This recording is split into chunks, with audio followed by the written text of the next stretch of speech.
اعوذ باللہ من الشیطان الرجیم بسم اللہ الرحمن الرحیم الحمد للہ رب العالمین والصلاة والسلام علی سیدنا و مولانا ابی القاسم محمد اللہم صلی علی محمد و آل محمد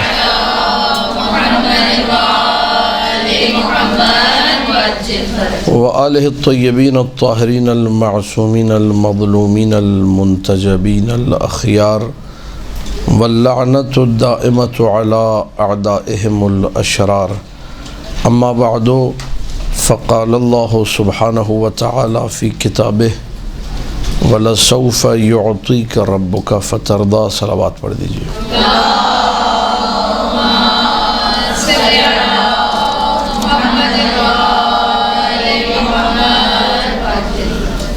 آج کی گفتگو تمہید میں تھوڑا سا ہم لوگ قرآن کی آیت پہ گفتگو کریں گے تاکہ آغاز جو ہے وہ قرآن مجید سے ہو.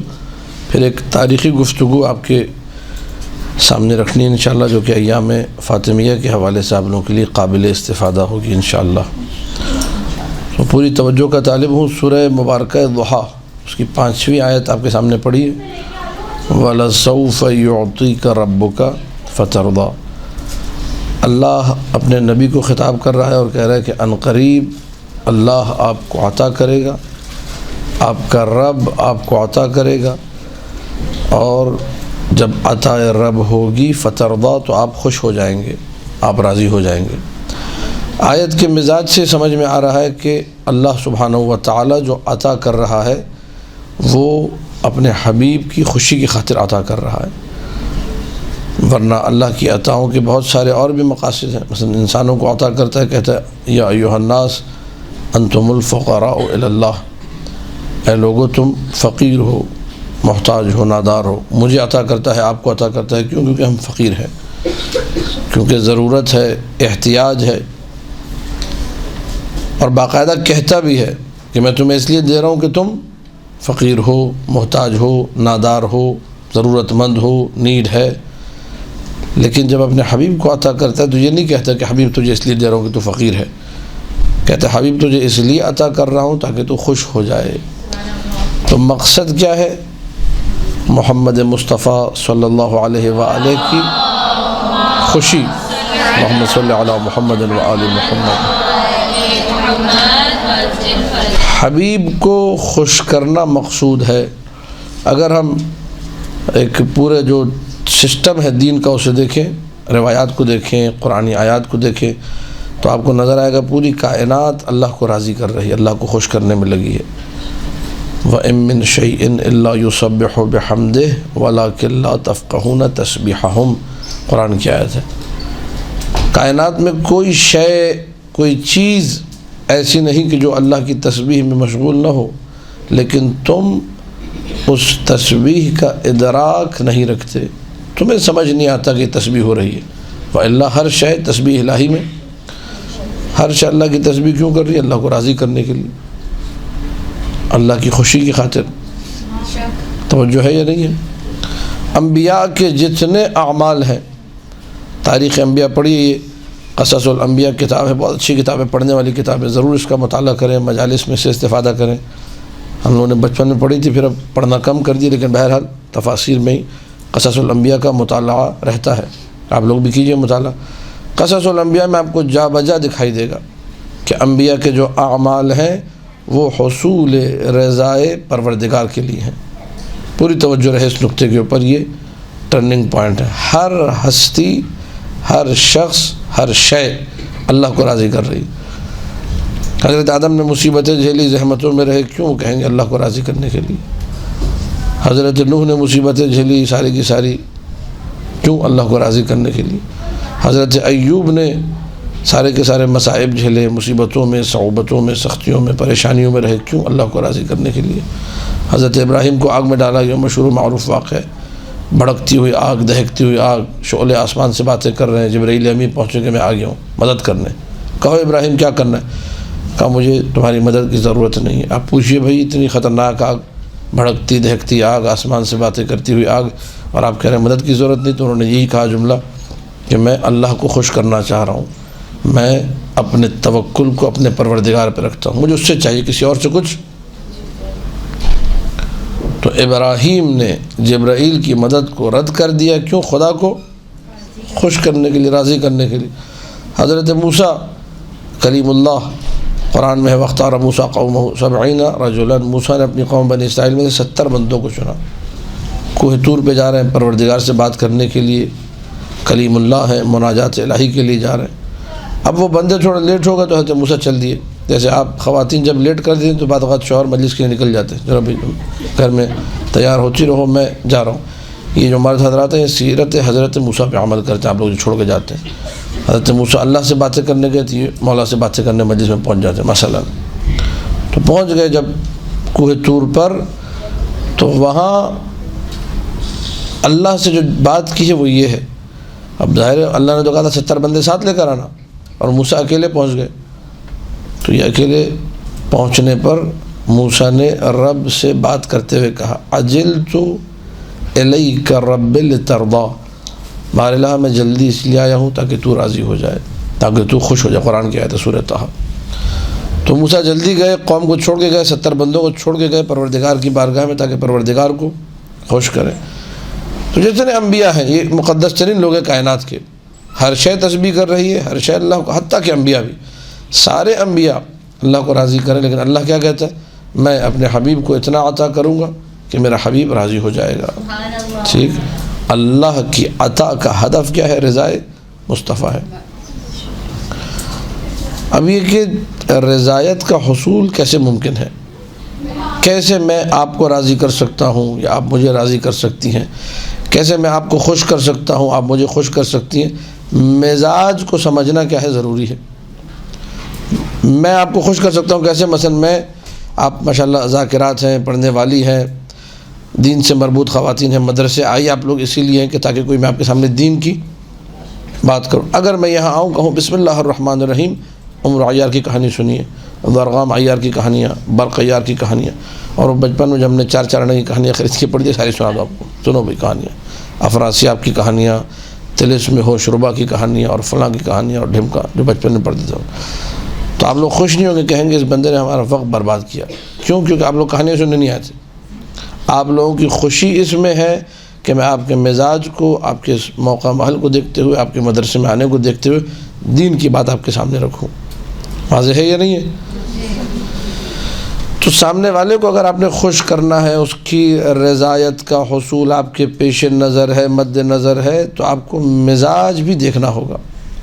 کسی عالم کو آپ نے مثلا مجھے خوش کرنا ہے، آپ درس تو نہیں دیں گے، آپ مجھے کوئی تحفہ اگر آپ دیتی ہیں مثلا تو کتاب لا کے دیں گی، میں کتاب سے شاید خوش ہو جاؤں، ٹھیک ہے۔ اگر کتاب میرے پاس نہ ہو تو بہت زیادہ خوش ہوں گا، ہاں یہ والی کتاب مجھے ضرورت بھی تھی، آپ نے لا کے دی، نہیں مل رہی تھی بات، خوشی ہوگی مجھے۔ لیکن اگر آپ مجھے جو لا کے دیں، کوئی کسی ٹی وی سیریل کی CD لا کے دے دیں، علامہ صاحب فارغ اوقات میں ملاحظہ فرمائیے گا، تو میں کہوں گا یہ میری توہین ہی ہے، یہ بدتمیزی ہو رہی ہے میرے ساتھ، یہ کون سا خوش کرنے کا طریقہ ہے کہ آپ ڈرامے کی CD ہے یا کسی اور چیز کی CD لا کے دیں۔ یہ مزاج سے آشنا نہ ہونے کے نتیجے میں انسان بعض اوقات خوش کرنے جا رہا ہوتا ہے، ناراض کر دیتا ہے، کام کو خراب کر دیتا ہے۔ واضح ہے یا نہیں ہے؟ پوری توجہ رکھیے گا، گفتگو بڑی اہم ہے۔ اللہ خالق مصطفیٰ ہے، اللہ مزاج کا بھی خالق ہے۔ اللہ اچھے سے جانتا ہے کہ یہ جو ہستی ہے محمد مصطفیٰ صلی اللہ علیہ وآلہ، اللہم صلی علی محمد وآل محمد، اس کے مزاج میں تبلیغ دین ہے، اس کے مزاج میں ہدایت ہے، اس کے مزاج میں لوگوں کو بہشت بری کی طرف لے جانا ہے، اس کے مزاج میں ہر ایک کو جنت میں داخل کرنا ہے، اس کے مزاج ہی میں نے جب قرآن میں کہہ دیا وما ارسلناک الا رحمتا للعالمین، تو یہ مزاج میں اس کے رحمت شامل ہے۔ توجہ ہے یا نہیں ہے؟ تو اب ہماری روایات میں بھی ہے، اہل سنت کی بھی روایات میں ہے کہ یہ جو آیت ہے کہ اللہ تجھے عطا کرے گا یہاں تک کہ تو راضی ہو جائے گا، خوش ہو جائے گا، کیا عطا کرے گا؟ کیا درہم و دینار مراد ہے یہاں پر؟ عطا الہی سونا چاندی دے گا، یا مثال کے طور پر کوئی دنیاوی شے عطا کرے گا، دنیا کی رعنائیاں، دنیا کی زیبائیاں، دنیا کی خوبصورتیاں عطا کرے گا؟ تو تقریباً مفسرین نے لکھا ہے کہ اس آیت میں مراد مقام شفاعت ہے۔ کیا مراد ہے؟ یعنی اللہ اپنے حبیب کو حشر کے میدان میں مقام شفاعت عطا کرے گا۔ اللہم صلی علی محمد و آل محمد۔ حدیث میں ہے کہ جب حشر کے میدان میں اللہ کسی بھی بندے کو، فرض کیجئے مجھے بخشا، میرے گناہوں کو بخشا اللہ نے، تو مجھے بخشنے کے بعد نبی سے کہے گا اَوَ رَضِيتَ یا محمد، یہ بڑا لطیف ہے۔ ہم میں سے کسی کو بھی اللہ بخشے گا تو اپنے حبیب سے خطاب کر کے کہے گا کہ اے میرے محمد، کیا راضی ہو گئے، خوش ہو گئے؟ یہ تمہاری امت کا وجہ سے بخش دیا۔ آپ کو بخشے گا اَوَ رَضِيتَ یا محمد، خوش ہو گئے۔ اب سمجھیے گا مزاج کو اور اس کا لطف لیجئے گا۔ اللہ ہر بندے کو معاف کرنے کے بعد، اس کو بخشنے کے بعد اپنے حبیب سے پوچھتا ہے اَوَ رَضِيتَ یا محمد، اے میرے محمد، اے میرے حبیب، کیا راضی ہو گئے؟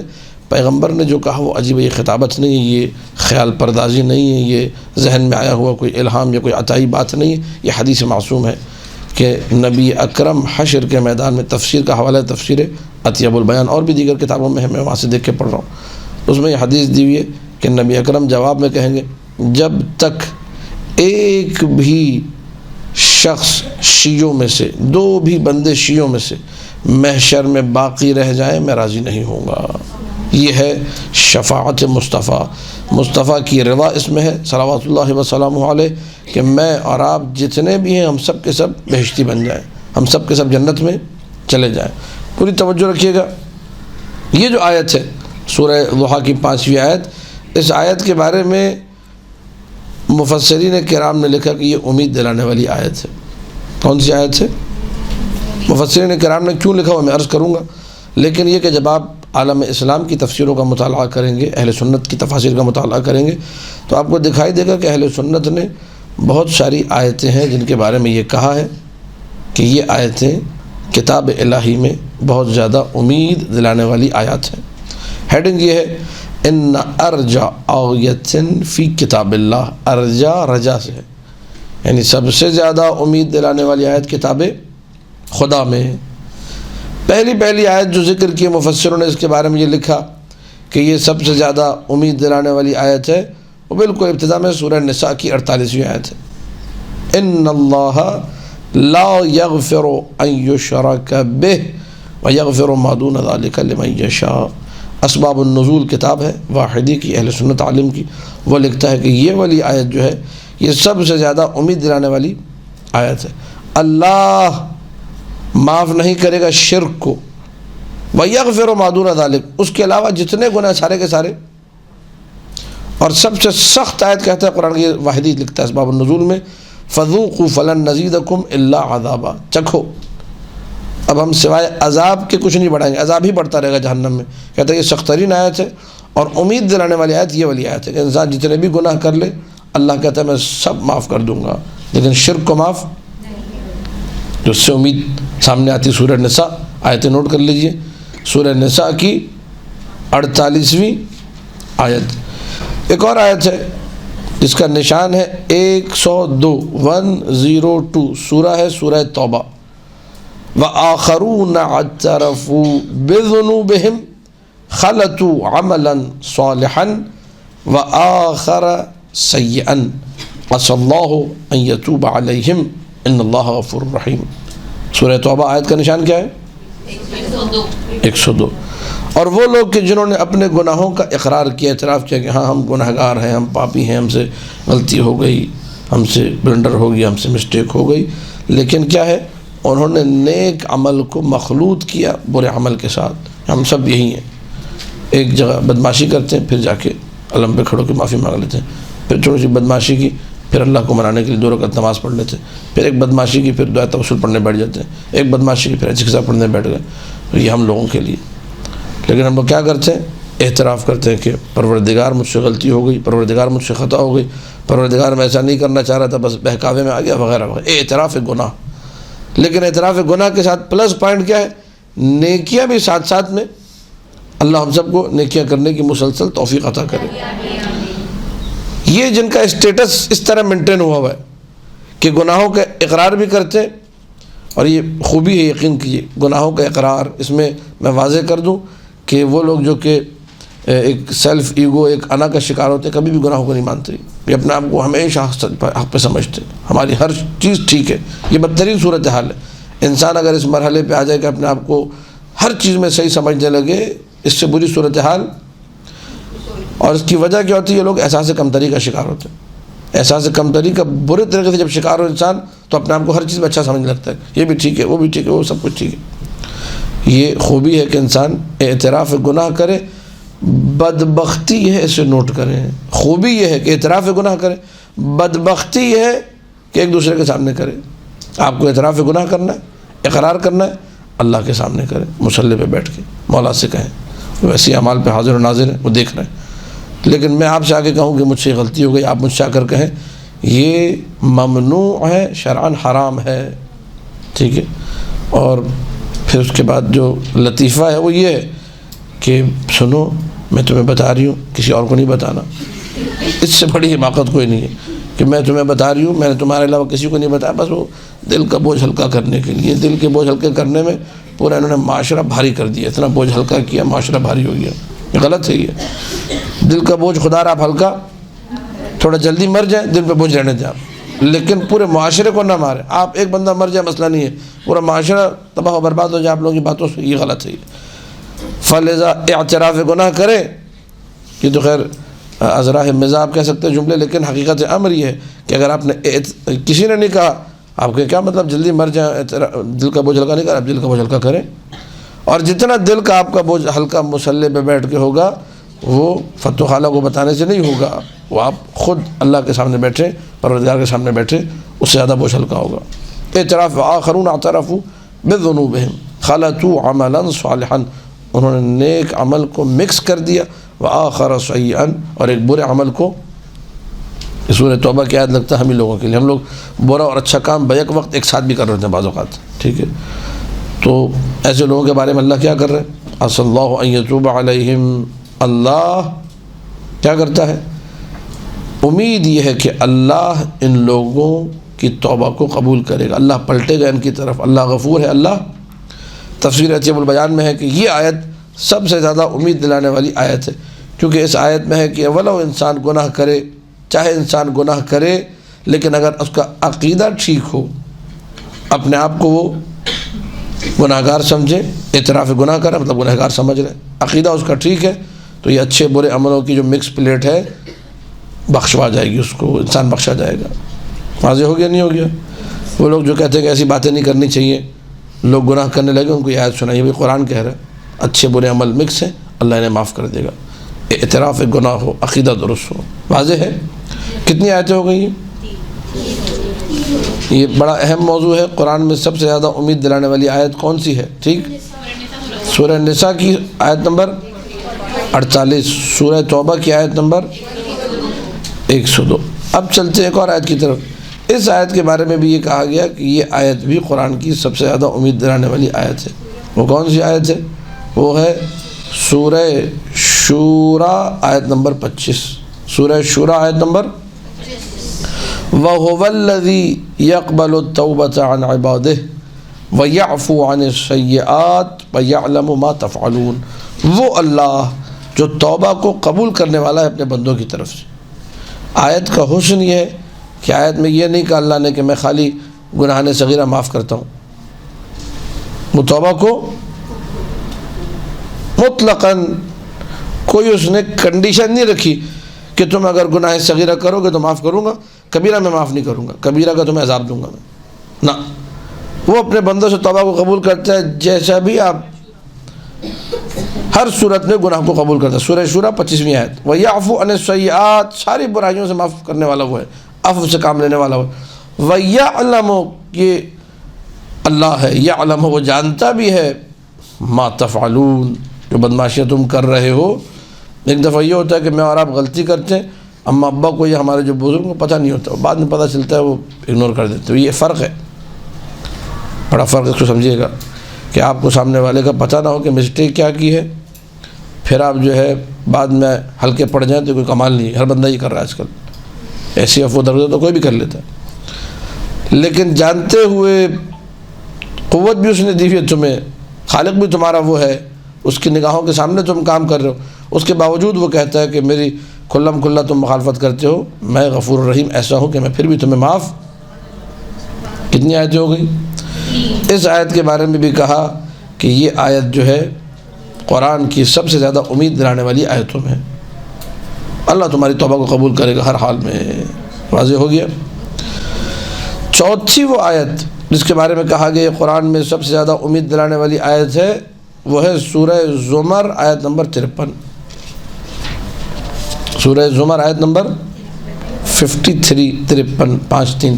قل یا عبادی الذین اسرفوا علی انفسهم لا تقنطوا من رحمت اللہ ان اللہ یغفر الذنوب جميعا انہ هو الغفور.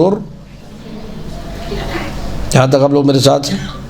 کہہ دو اے حبیب ان میرے بندوں سے جن لوگوں نے اپنے نفسوں پر ظلم کیا ہے. کیا کہنا ہے؟ کہنا یہ ہے قل کا مقولہ، وہ جو بات کہنی ہے وہ یہ کہنی ہے، لا تقنطوا من رحمت اللہ، اللہ کی رحمت سے نا امید نہ ہو جاؤ. ان اللہ یغفر الذنوب جميعا، اللہ سارے، کھلی ہوئی آیت، صاف ستھری آیت، سارے الذنوب جميعا، ذنوب یعنی گناہ، جميعا سارے کے سارے، جتنے گناہ اللہ سارے گناہ بخشنے والا ہے، معاف کرنے والا، وہ غفور الرحیم ہے. تم اللہ کی رحمت سے نا امید، انہ هو الغفور الرحیم، وہ غفور الرحیم ہے. یہ آیت اس کے بارے میں مشہور ہے، شیعہ سنی سب نے لکھا ہے کہ یہ آیت قرآن میں سب سے زیادہ امید دلانے والی.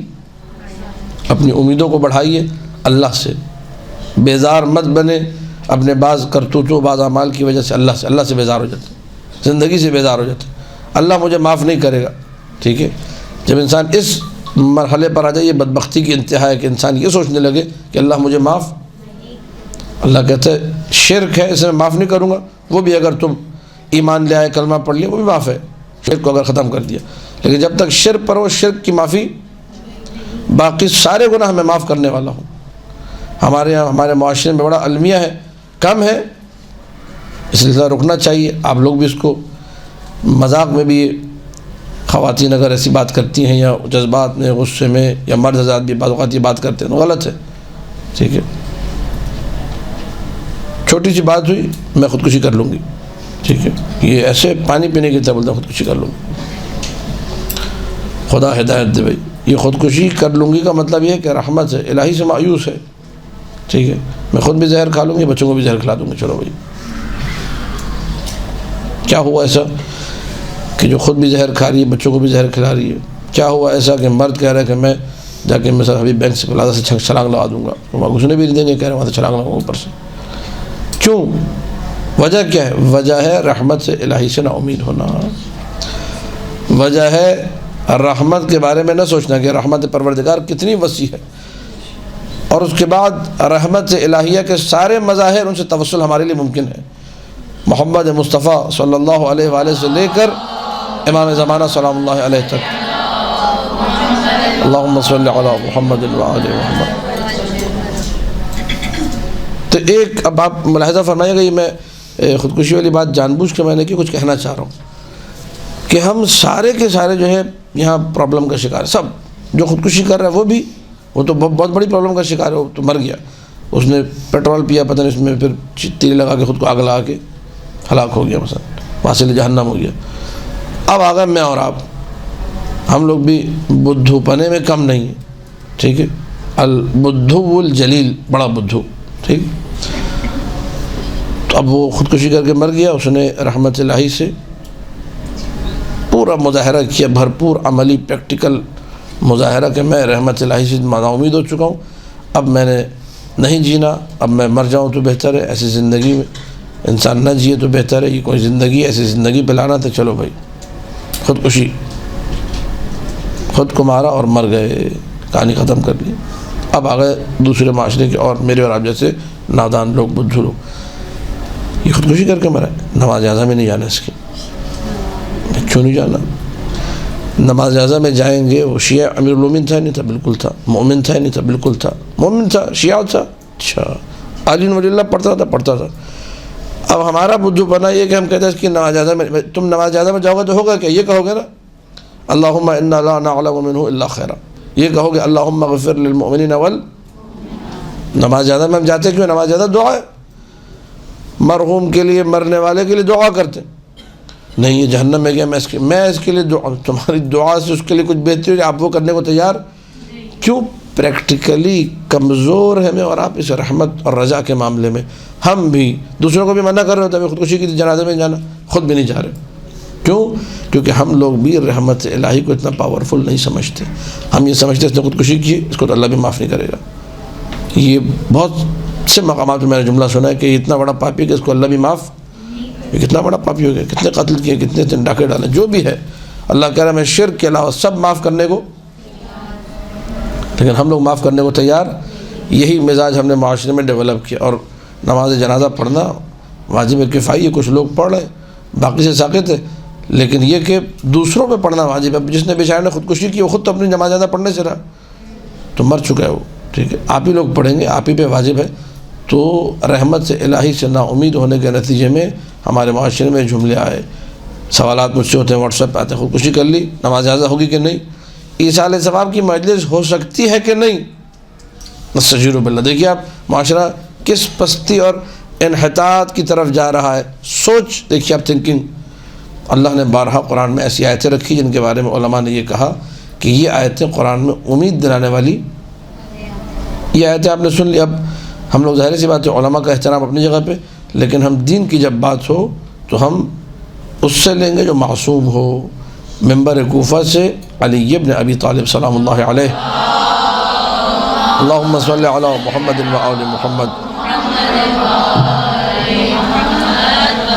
یہ حدیث آپ کو مل جائے گی مختلف تفسیروں میں، جو اردو میں ترجمے وہاں بھی آپ کو مل جائے گی اسی آیت کے ذیل میں، وَلَسَوْفَ يُعْطِيكَ رَبُّكَ کے ذیل میں، کہ امیر کائنات نے کوفے والوں کو خطاب کر کے جملے کہے، یا اہل العراق انتم تزعمون ان ارجا آیت فی کتاب اللہ قل یا عبادی الذین اسرفوا علی انفسهم لا تقنطوا من رحمت اللہ ان اللہ یغفر الذنوب جميعا انہ هو الغفور الرحیم.